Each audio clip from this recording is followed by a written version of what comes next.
om opnieuw met Carlos Xurxo Pancho te spelen. Ik wil toch nog even zeggen, de mensen die Vlaamse doedelzak van hier, Breugel doedelzak willen leren, dat kan ook in Ieper.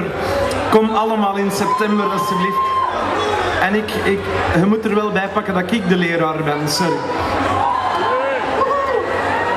Stefan.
Flemish bagpipes doedelzak.